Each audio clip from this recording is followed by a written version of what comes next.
Hello, welcome to Olio. As you know, Olio is short for olla podrida, which is Spanish for rotten bowl, which I always get such a kick out of.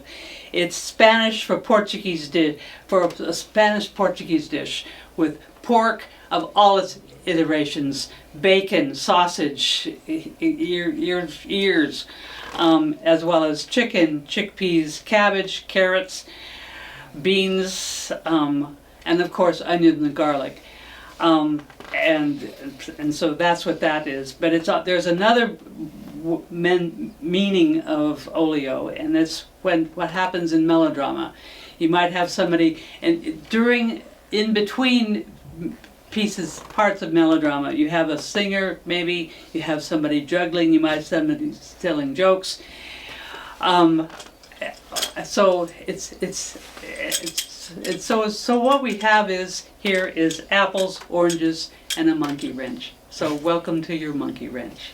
Okay, my guest here is Marsha Porte.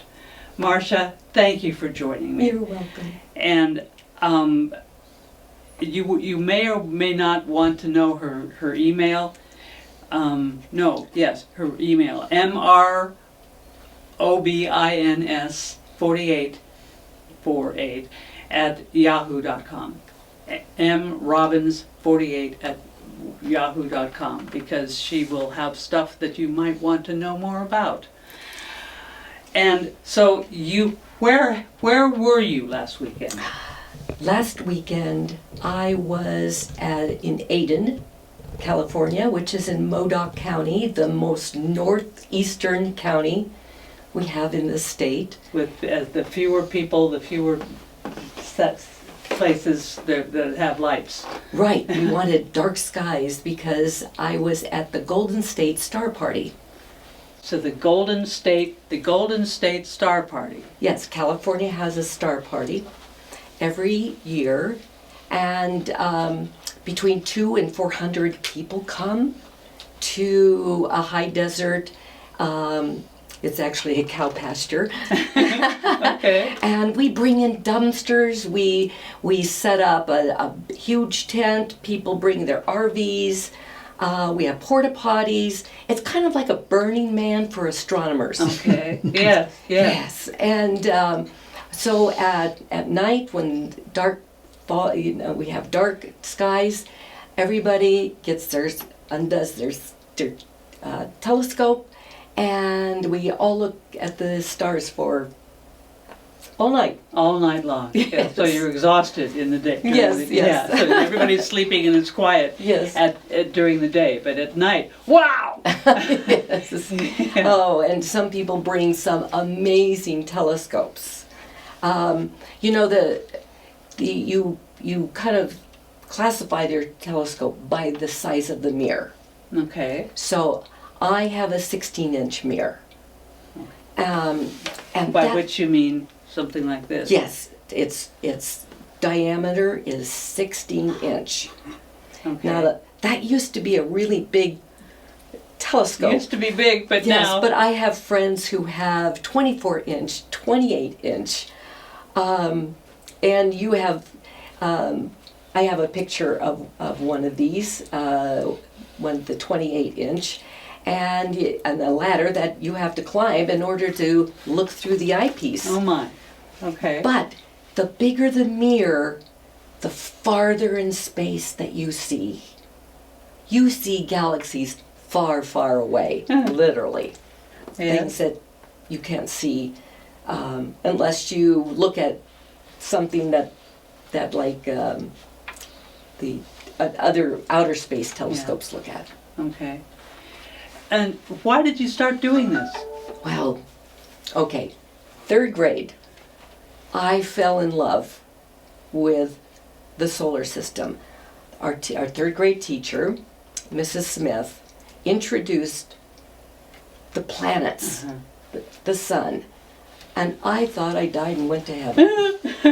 I was just like, wait, this is real?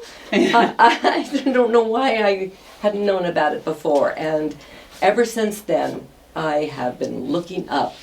And when I was a child, we used to camp And we used to camp, with sleeping bags just out front. Yes. And there were so many stars. Yes. It was amazing. Yes. And unfortunately, we have so much light pollution now Yes. that the kids don't Yeah. see the Yeah. sky. Yeah. It's sad. Yes, it is sad. I Yeah. agree. Yes. Yeah. Yeah, in fact, I once took a photo of a young child, a friend of my child, and she was hugging her telescope. In fact, I have a picture of it if you want to see it. Sure. Okay. And it got on the front of the Sky and Telescope Oh my. magazine. This is something really good. And so my friend's, this daughter's father, Mark Wagner, wrote an article about where are all the young people? Yeah. Where are all the young people? So when I go out to these star parties, a lot of us have gray hair. Yes. Yeah. Okay. You But- can put that down. So we're looking for the young people to get excited Yes. about the sky. But what skies are they seeing? Yeah. So that's the problem now. We want excitement in the young people. Yes. So we need to lessen our light pollution. Yes. Yes, of course. And so, what is the item of the universe that you love investigating the most? Well, okay, so some people get excited, I'll tell you my favorite, but some people get excited about just looking at the planets, our solar system, looking at asteroids and comets. That's inside our solar system. Yes, and that is exciting. Yes. Yes. So a little farther out, then you got nebulae. Now, I know that's... So what is nebulae? It is gas, like hydrogen and things that we could go into that would be more names, but they're gas. Mm-hmm. And what makes that kind of exciting is that it's really beautiful. Have you ever seen the Horse's Head Nebula? Have you ever heard about that? I've seen a picture of it. That's gas. Yeah. That's all that is Okay. gas. And Have you seen it? yes. Not No. not a picture of it, but looking. Yes. Oh. Yes. It's so faint. It's hard to see. Uh, But then there are I'm forgetting the other one right now. But there's but you'll get to it. So yes, then you've got star clusters, which you have like open star clusters, and then you have globular star clusters. Those are my favorite because they are stars that happen to just come together. They're, instead of being 4 light years apart, they're only 1 year light. Only 1 year light. Yes. Okay. There's like 150,000 of them in one little area. Suppose yeah. it looks like. Yes. So what it looks like when you look in an eyepiece of a telescope and you look at Messier 4, Messier 13, which is what they're called, it's like looking into a jewel box. It's like this round mass of just the most beautiful, exquisite diamond ring in the world. Mm-hmm. Yeah. I love looking. It takes my breath away. And when you go farther out of our Milky Way, are other galaxies. Galaxy is gigantic. It's gigantic and huge and far away, and it's right up there. But there's so much beyond it. It's incredible. Well, there's And- I have another. This one was. Yeah. Is this the one I want? Yes. Yes. Um, You love all of them. All of them. Get more like this. Okay. This one is a spiral galaxy in the Big Dipper constellation. Uh-huh. And these are two galaxies that have kind of met. And one is sucking out Okay. and by gravity taking some of Okay. the stars Yeah. with them. Wow. Wow. Yes. Now, one that other people are more familiar with. Don't crash and burn here. Is something that somebody might. I hope I got this. Yes, I've got this one straight. This is Andromeda Galaxy. This is Oh. the galaxy that is closest to us. Yeah. But it's 2.5 million light years away. Yeah. Do you understand the light year? Yes, but explain. Okay, a light year, light travels at 186,000 miles a second. Yes. And so a light year is how fast light travels in a year. Yeah. For instance, when you are outside at the crack of dawn looking at the sun, looking at the sun rise, and you're waiting for the sun to rise, and you finally see, I'm going to put this one down, you finally see that little spark of sunlight. Mm-hmm. That's 8 minutes old. Yeah. Because it took 8 minutes for that light to reach your eyes. Yes.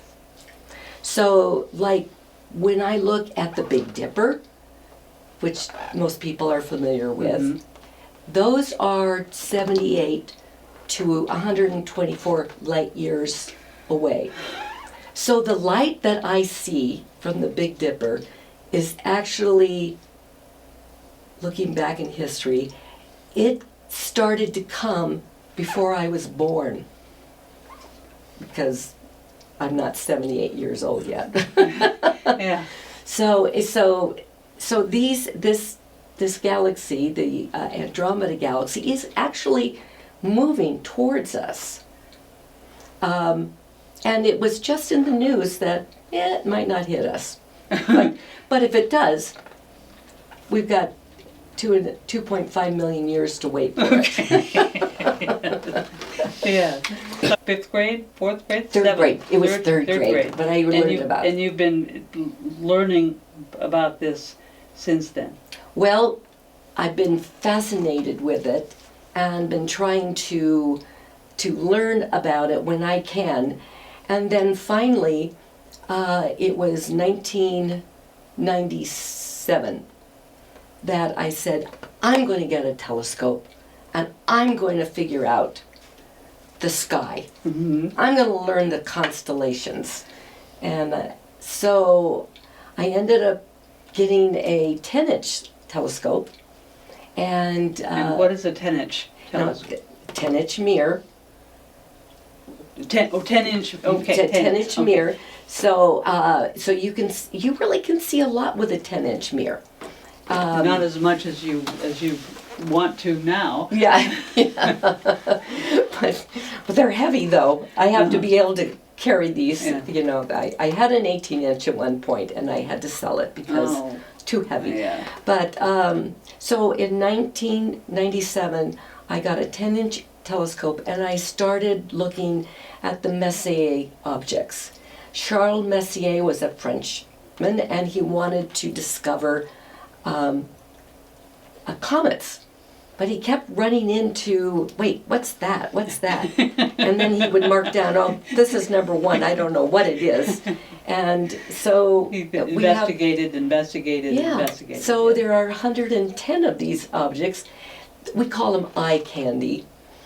I understand. Yeah, because they're yeah. actually, some of them you can look at with binoculars.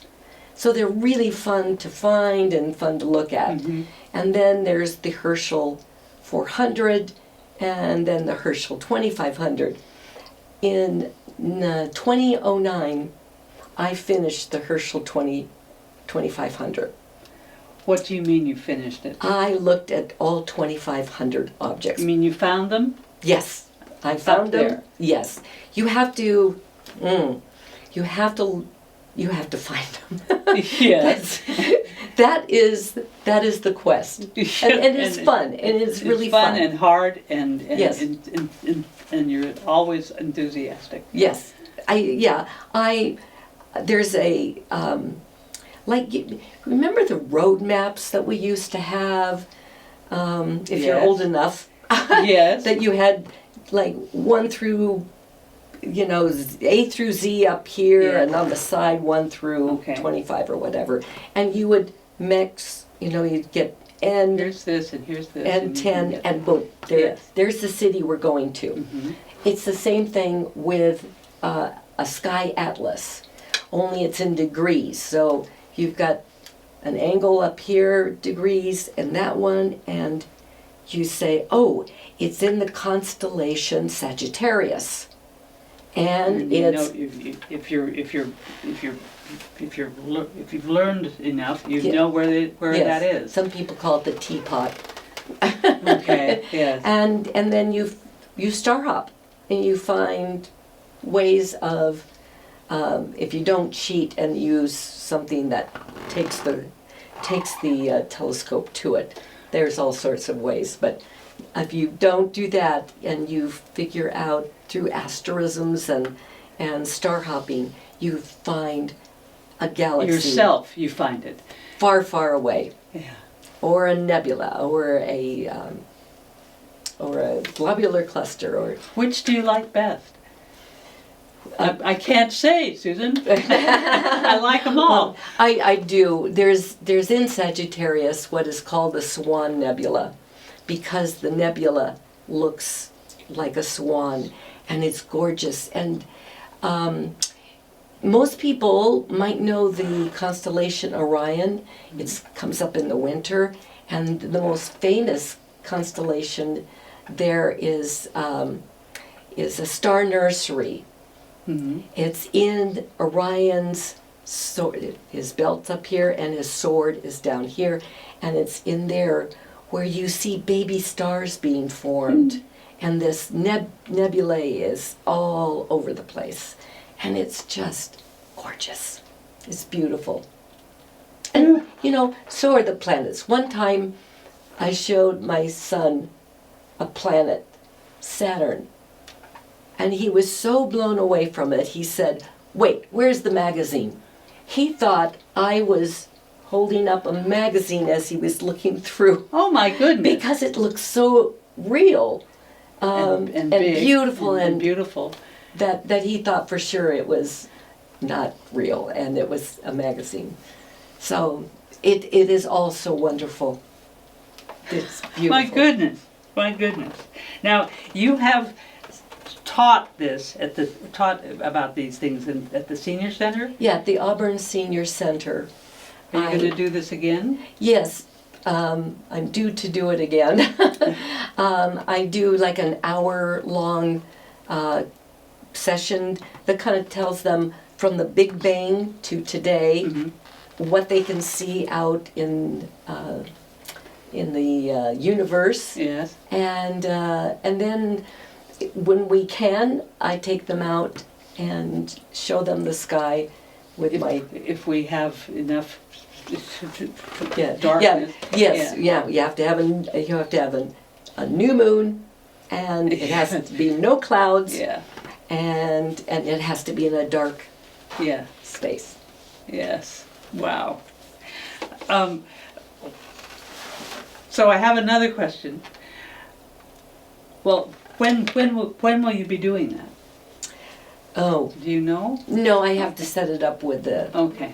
Yeah. But you've done it before. Yeah, I've had a couple classes. Okay. And so, yes, when I get the space again, I've been a little bit on the busy side. Yeah, okay. Yes, I want to do it again. What has surprised you most looking out there? Oh. how huge and vast the universe is. You can't imagine. Yeah. I have a friend who has she just can't fathom that kind of thing, and she goes, "Don't talk to me about it. I can't deal with it." I have a quart here, and that's all I can think of. Yeah. So yeah, when you think about light years, and you look up at the sky, and it's breathtaking what you see through the telescopes. And I have done many public sessions at night, even through schools. I know I could even set one up. I would love to set one up where people can come and see things that they have never imagined before. I would hope so. I would love to do that. Yeah. Yeah. Yeah, it is. For most people, it is startling. Yeah. Yes, I can imagine. Have you been to professional level observatories? Yes, Lick Observatory in San Jose, up on Way up there. way on the hill. They have a 30-inch telescope. 30. Yeah. Yes, and I've been a docent for that, There. and helped the public come and look at the telescope one at a time. And then at closing, they let all the docents look through it. Yeah. Yeah, and there was one person there that was from the University of California at Berkeley. He's a professional astronomer. We're amateur astronomers, and he looked through. I won't tell you what we looked at because it's just an object, but that was the first time he looked at a telescope. Yes. What? Yes. He's just been reading all the time. No. Or just looking. So what professional astronomers do is look at a computer. So the telescope, they line the telescope with the computer, so they're looking at deep space. So he was actually looking at when they were trying to find planets that revolved around other stars. And it when you're looking at your computer, you're looking for just the minutest light change. Like if there's so much light coming out of the computer, then all of a sudden it just dims for maybe a second. That could be a planet transitioning across that star. You're not going to see the planet. You're just going to see this transition. Oh, okay. So they don't really get the fun of just observing objects because they've got studying. They've got a mission. They might be trying to figure out something else. People, astronomers, go to Hawaii and go to Mauna Loa to see the 13 telescopes. Nobody could go just to observe. No, they've got their computers. They've got their certain night. They've got to work. And then it's got to work. It isn't fun. No, but these times that you go up to North California. Yeah, up in Modoc That's County. fun. Yes. And people sometimes come and just, we call it mooching photons. Say, can I look at what you've got in your telescope? And of course. Oh, Please. of course. They love to show people what they're looking at. Yeah. So there's GSSP.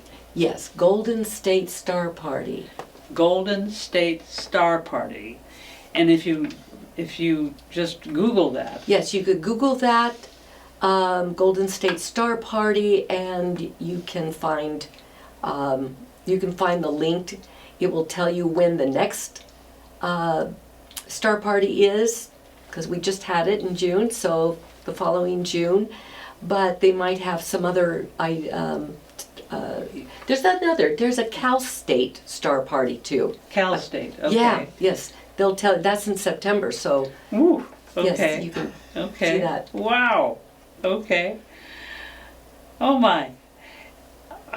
So there's lots of room. Yes. Lots of room Yes. for more people. Yes. Especially if you're a child. Yeah. But we take all ages. Yeah. Yeah. Too. If you're, it's like kind of like tap dancing. People, I always want to learn how to tap dance. People always want to look up at the sky and be able to see what's actually They want there. to see it. Yes. And but often now we know it's dark. Yeah. But a lot of people, what they do is they'll buy telescopes that they can't really put together. They're maybe $100, $150, and they It's end not up big enough. they end up being in the In the closet. yeah. So there's people that you could find that will help you to get Yes. you a Okay. telescope that you could actually use and teach you. Okay. So